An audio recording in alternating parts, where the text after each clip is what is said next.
Branko Miljković. Ljubav poezije. Ja volim sreću koja nije srećna, pesmu koja miri zavađene reči, slobodu koja ima svoje robove i usnu koja se kupuje za poljubac.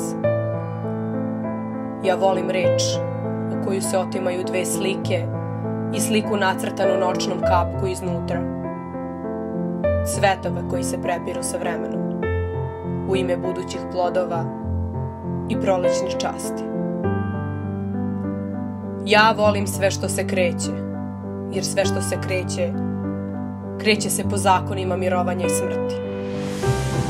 Volim sve istine koje nisu obavezne. Ja volim jučerašnje nežnosti da kažem svome telu dosta i da sanjam biljke, prste, oči, slug drugačije raspoređen u šumu.